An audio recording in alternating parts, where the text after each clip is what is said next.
Film की शुरुआत एक ऐसी दुनिया से होती है कंपाउंड बना रहा है जो ईआर रेमेडी का अल्टरनेटिव हो सकता है और सब लोगों के लिए उपलब्ध हो सकता है, लेकिन वो ये भी मानता है कि उस कंपाउंड में खतरा है। अगर कोई गलत डोज ले ले तो इंसान की बॉडी में अजीब और खतरनाक चेंजेस आ सकते हैं। उस वक्त उसकी पार्टनर स्पाइडर उससे बताती है कि उनकी लैब के बारे में लोगों को पता चल रहा है और उन्हें अपनी रिसर्च बचानी होगी। स्पाइडर उससे मशवरा देती है कि कंपाउंड का कलर ब्लू कर दिया जाए ताकि अगर पुलिस किसी डीलर को पकड़े तो इस कंपाउंड को नॉर्मल ड्रग्स समझे और उसकी चेकिंग न हो। सीन चेंज होता है और हमें फिल्म की मेन कैरेक्टर एला नजर आती है। एला एक प्रमोशन जॉब करती होती है। आज उसकी माँ की डेथ एनिवर्सरी होती है। एला अपनी माँ के नेकलेस को पकड़े बैठी होती है जिसमें ईआर रेमेडी की कैप्सूल होती है। उसकी माँ एक फेमस मॉडल थी और एला बिल्कुल अपनी माँ जैसी दिखती है। वो अकेली बैठी अपनी माँ को याद कर रही होती है। तभी उसके बॉयफ्रेंड का कॉल आता है। वो कहता है कि वो आज नहीं मिल सकता क्योंकि वो बिजी है। उदास एला अपनी बेस्ट फ्रेंड जीना को कॉल करती है ताकि उसके साथ वक्त गुजार सके,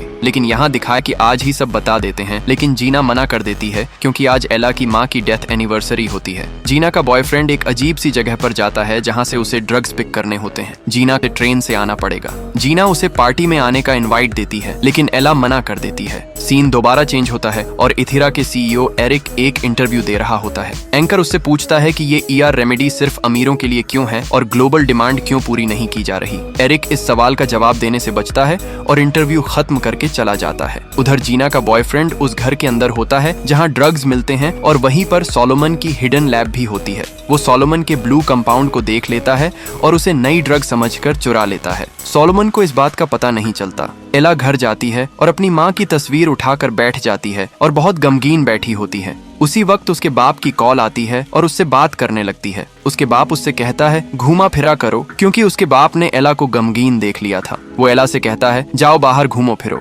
एंजॉय करो अपनी जिंदगी, लेकिन एला इनकार कर देती है। मगर उसका बाप फिर कहता है कि मैं कह रहा हूँ जाओ, थोड़ा फ्रेश हो जाओगी, तो एला मान जाती है। एला पार्टी में पहुंचती है। वो जीना को ढूंढते हुए वॉशरूम तक लेकिन सोलोमन के लोग उसे पकड़ लेते हैं। उसे जोर जोर से मारा जाता है और उससे पूछा जाता है कि कंपाउंड कहाँ है। डर के मारे वह मान लेता है कि हाँ, उसने कंपाउंड चुराया था, लेकिन अब वह उसके पास नहीं है। इसी दौरान वॉशरूम के अंदर पानी के टब में पड़ी एला सब कुछ सुन रही होती है। जब माफिया वाले चले जाते हैं तो एला खड़ी होती है और टली से पूछती है ये क्या था जो मैंने लिया है। इस पर टली ड्रग के बारे में पूछता है कि बाकी कहाँ है। एला कहती है मैंने सारा पी लिया है। यह सुनकर वह शॉक हो जाता है। मैं अभी आता हूँ और बाहर भाग जाता है। जब ड्रग डीलर वापस आते हैं तो कमरे में कोई नहीं होता। वे फिर से टली को मारते हैं और कहते हैं कि तुमने हमसे झूठ बोला है। टली उनकी ही गन से उन्हें डराने लगता है, मगर लड़ाई के दौरान गोली चल जाती है और टली के पैर में लग जाती है। टली को वहीं छोड़ दिया जाता है। तभी अचानक बिल्डिंग में पुलिस के आने की आवाज सुनाई देती है। सोलोमन भी वहां से चला जाता है। उनके जाते ही वॉशरूम पूरी तरह खाली हो जाता है। कुछ पलों बाद जब टली को होश आता है तो वह ऊपर देखकर हैरान रह जाता है। तभी ऊपर से एला नीचे आती है। वह महसूस करती है कि उसकी बॉडी में कुछ अलग हो रहा है। उसके हाथ अजीब तरह से चिपचिपे हो चुके होते हैं। जब देखकर एला खुद भी हैरान रह जाती है। वह चुपचाप वापस अंदर आती है और ऊपर की हवा में सांस ले सके। एला स्काईलाइट के जरिए छत पर पहुंच जाती है। एला अपने चिपचिपे हाथों की मदद से उसे पकड़ लेती है। उसी पल एला को एहसास होता है कि उसके हाथ किसी भी सतह से मजबूती से चिपक सकते हैं। नीचे सड़क पर जीना खड़ी होती है। वह दोनों को छत पर देख लेती है और घर के पास आ जाती है। एला और उसका बॉयफ्रेंड छत से सामने की तरफ कूदने की कोशिश करते हैं। बॉयफ्रेंड पहले कूदता है, लेकिन गलत तरीके से गिरने की वजह से वह सीधे जमीन पर गिरकर मर जाता है। इसी वक्त जीना वहां पहुंचती है और यह सब देख लेती है। उसे लगता है कि एला ने गुस्से में आकर और वह रास्ते के किनारे गिरकर बेहोश हो जाती है। उसी वक्त एक गाड़ी वहां से गुजरती है। गाड़ी रुकती है और बॉक्सर उसे उठाकर गाड़ी में डाल लेता है। हम देखते हैं कि एला बिस्तर पर बेहोश पड़ी है और बॉक्सर उसके साथ जबरदस्ती करने की है, लेकिन उसी समय हम देखते हैं कि बॉक्सर के मुंह पर झक मार चुके अपने हाथों को देख रही होती है। वह तुरंत वॉशरूम में जाकर आईने के सामने खड़ी होती है। उसकी त्वचा पर अजीब निशान उभर आए होते हैं। उसके होंठों और चेहरे का रंग बदल रहा होता है। उसकी उंगलियों से नाखूनों की जगह पतले। एरिक सबको लेकर अपने सीक्रेट घर जाता है जहां एक खुफिया लैब है। वहां एला का वो चेकअप करता है और उसको खून के सैंपल लेता है। बाहर से स्पाइडर ने भी ये लैब देख ली होती है।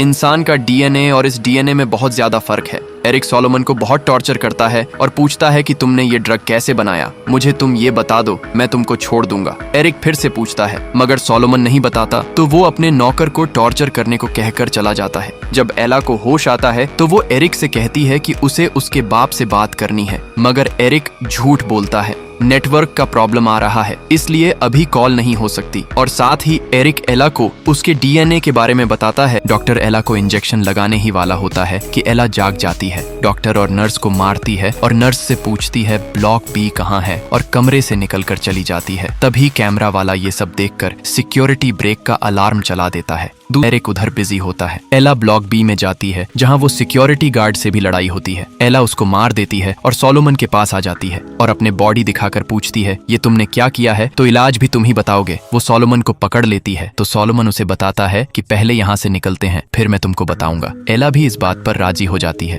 इधर एरिक को जब पता लगता है तो वो बहुत गुस्सा करता है और सबको कहता है कि ढूंढो उनको, और मैक्स को वहीं छोड़कर चला जाता है। और सोलोमन एक जगह आते हैं जहाँ चाहता है कि पूरी दुनिया में सिर्फ उसकी ड्रग सेल हो, मगर सोलोमन चाहता है कि ये सब फ्री होना चाहिए। ये ड्रग जीने के लिए हर किसी को लेना होगा। हाँ, थोड़े बहुत साइड इफेक्ट्स हैं जैसे कि तुमको मालूम है, मगर इससे जिंदा रहा जा सकता है। उसी वक्त कोई आता हुआ महसूस होता है। सोलोमन उसको पकड़ लेता है, मगर देखता है तो वो कोई और नहीं बल्कि उसकी साथी स्पाइडर होती है। स्पाइडर सोलोमन से पूछती है कि तुमने फॉर्मूला एरिक को दे दिया क्या, मगर सोलोमन कहता है कि उसने नहीं दिया। और फिर तीनों वहाँ से भागते हुए निकलने लगते हैं क्योंकि वहाँ बेहोशी की गैस छोड़ी जा रही थी। वो भागते हुए बाथरूम में जाते हैं जहाँ एला को लगता है कोई और भी है जो यहाँ पर मौजूद है। एला आखिरी बाथरूम में जाती है तो वो देखती है वहाँ मैक्स रो रहा होता है और एला को देखकर डर जाता है। एला उसको कहती है, आओ मैं तुमको कुछ नहीं कहूंगी। जैसे ही मैक्स हाथ आगे करता है, एला को अपनी माँ का लॉकेट नजर आता है जो मैक्स के पास होता है। एला लॉकेट को ले लेती है। वो सब वहाँ से भागने लगते हैं, मगर उसी वक्त एरिक आगे आ जाता है। सोलोमन और स्पाइडर लिफ्ट में जाकर एला का इंतजार करने लगते हैं, मगर एला को एरिक जाने नहीं देना चाहता। एरिक ने गन एला की तरफ कर रखी होती है। एला आती है, मगर तब तक सोलोमन और एला वहाँ से भाग जाते हैं। एरिक की गैंग को भी पता चल जाता है कि वो लोग किस तरफ भागे हैं। पूरी गैंग उनकी तरफ आने लगती है। इधर एला और सोलोमन एक जगह पर पहुंचकर रुक जाते हैं। सोलोमन बताता है कि उसने भी ये ड्रग लिया था, अगर उसने बहुत थोड़ा लिया था जिस वजह से उसको कुछ नहीं हुआ। सोलोमन एला को एक और ड्रग देता है और बताता है, हमारा एक साथी यहाँ पर है, तुम जाओ।